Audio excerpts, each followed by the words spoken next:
In today's video, we are going to be designing and animating this 404 page for a website using Figma and AI. This will be an easy to follow along tutorial, so let's get to it. So first things first, let's generate our AI asset, our character for the 404 page. So I've already actually generated this, so I will just show you how I got to creating this character. So within Figma, let's just create a frame any size here, and we'll give it a fill of black. Now, if we go to our text tool, let's just type in 404. Now, what I had in mind for this was I was going to actually have like a fluffy 404 instead of a character. Kind of just this big balloon font, and then we'll just play with the letter spacing a little bit. And then let's give each of these a different color. So let's just go like red. Let's just go, I don't know, blue, and then yellow. This is going to give the AI an indication of these numbers overlap each other, and then we'll export this out just as an image. So this was actually the original image I was working from, but if you make your own, you'll get to the same place with this, trust me. So we're going to be using Google Gemini, and I think it's the Nano Banana Pro, which is their new image generator, which is really good. So I sent this to Google Gemini with the prompt: transform a simple flat vector icon of this 404 text into soft 3D fluffy object, use the exact colors. We get this back, which is actually really cool. Now originally I played around with using this into the 404 page, which you can do. If at this point you want to do that, go ahead and do that. But I thought, you know what might be cooler? If we use this same sort of style, but we turn it into a kind of animated character mascot. So I said, in the same fluffy style, I need a big blue monster, similar to the Cookie Monster, but he has a tail, full body image, he's looking confused. Now, I got this back, which I think is really unique, actually. It reminds me of something, but I don't quite know. We'll download this by clicking up here, download full size. Now, as an optional step, the images you get from Gemini, they're not super high res. So this is the image we've got.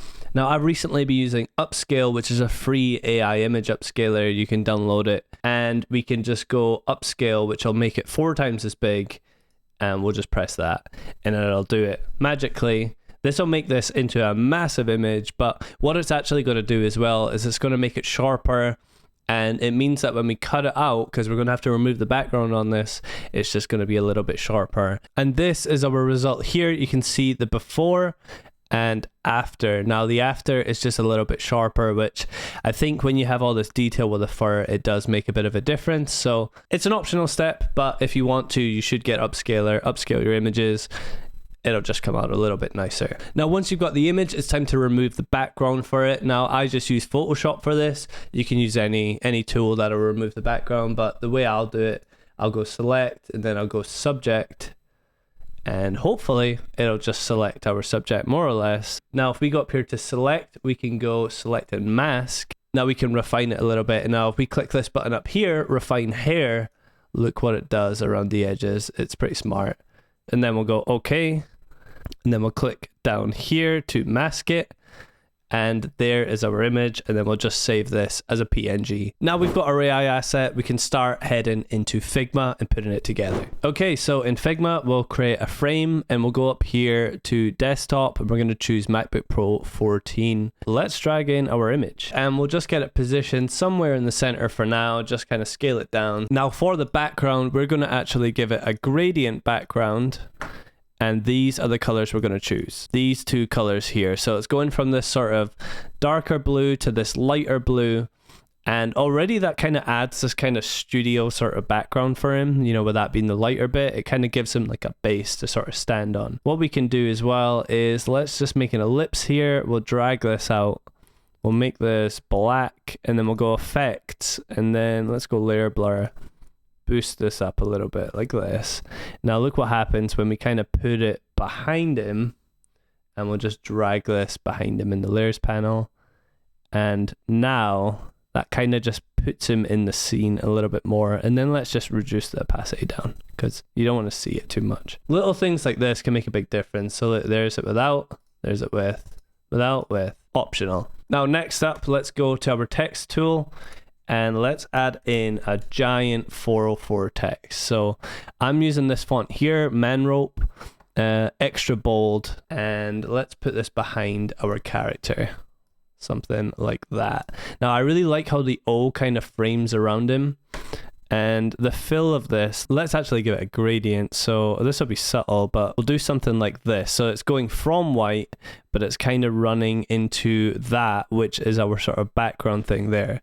Let's make a logo for this. So we'll use our text tool, and then let's call this sculpt. Now let's zoom in. Now we can do this. We'll go down here to the star tool, and let's just make a star. So we just click, we can make a star there. But let's go to the count and let's do 4. And then let's add a little bit of corner radius to this. Now let's drag that down, and then we'll position that beside our text. Now if we do Shift and A, it's going to make it an auto layout. And then you can use this to adjust the gap between them. And then we'll just make sure that they're both white.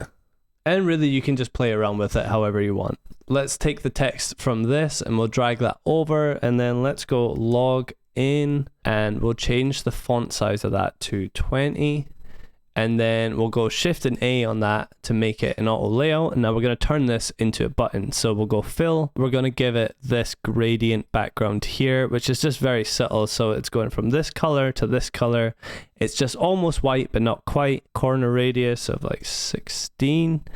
And then, you know, for a bit of fun, let's actually go here to the tools and let's add a bit of corner smoothing to it as well. And then we'll make the text this here.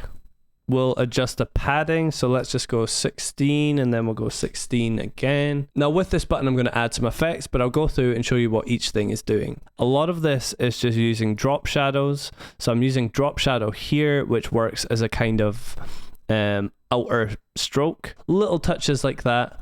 You guys can copy these settings if you want, or you can just make your own button. You can make it simple if you want as well. We'll take this button, we'll get this positioned somewhere up here, and then we'll drag this down and we'll make a new button, and we'll say back to home. And to make this one stand out a little bit more, we'll go like that and we'll make it this text color. Let's actually add an icon into that button. So we're going to use this little arrow here. Now this is just from Cool Icons. You can access this for free. We'll go with this one here. We'll just copy that, and then we'll come over here to our button, paste that in, and we'll drag that to the left, and then we'll make sure that's the same color as our text. Now we still have our text to add in, so let's add in that now. We'll go something like this. Oops, I think we're lost. And we'll make this 64 pixels. And we will also make sure that that is the color that we did down here. We'll get everything positioned just up a little bit, give us a bit of space, and we'll duplicate this down because we want a little subtitle, and then we'll change this to let's get you back to somewhere, and then let's select that gray color that we had up here.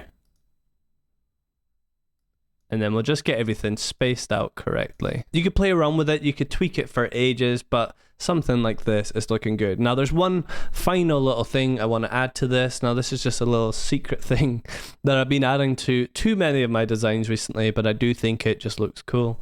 If you go to Google and you just search clouds PNG, now let's just grab something here. So let's say this image here, it's going to give us a massive PNG of these clouds. We'll just copy that and we will paste this into our design, and you'll see what it'll kind of do here.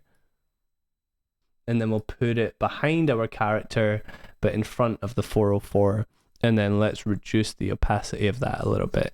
What I think that does quite well is it turns the background from a kind of gradient into like, it kind of does something with blending this to the sky. Now it looks like a sky. It looks like this guy's in the clouds or something. It's a subtle thing that you can add if you want to, but I think for this, it actually looks quite cool. And we could also animate it so the clouds move along like that, which we are going to do in the next step, because we're going to animate this right now. So once you've got your design looking like something you're happy with, it's now time to animate it. And to do that, we're going to use a tool called Jitter.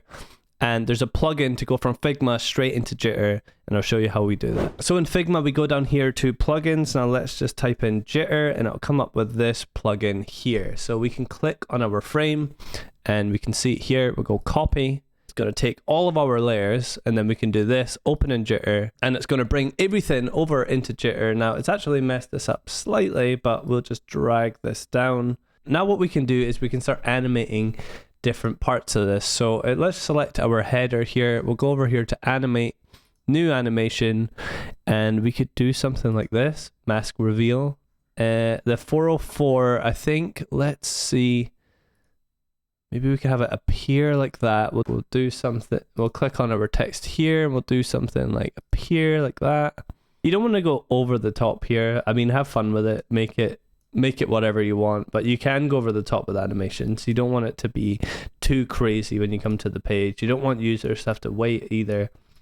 And it is just a 404 page. So for our clouds, so this is our cloud layer here. We said we were going to animate them. So if we click on them here, we can go new animation, we can go custom, and then move. And let's go initial value, we'll go 0 and 0. And then we will move them this way, like so, just like that. And if we make that the duration here, now you can see the clouds are moving in the background. Now there is actual one final step, which is purely optional, but I think this really helps bring it to life. We're going to animate our character using Google Gemini. So I took the image of our character and I put it into Google Gemini, and I said, I need this character to scratch his head, turn his head left to right in confusion. He should look around as if he's lost. Now Google's VEO generated this video of this character. It even has sound, which is insane. Quality of it wasn't quite good enough, so then I actually used Astra, which is a paid AI tool, to upres it, which turned it into a higher quality, sharper video like this. And this video I was able to pull back into Jitter, and I was able to go up here, replace media, change the layer mode of it to darken, get it positioned well, and this is the final result. Hopefully this video was useful for you guys. We covered a lot of different techniques here. I'd love to see what you guys create with this if you followed along at home. If you like this sort of video, subscribe, and I'll catch you guys soon with another video. Bye.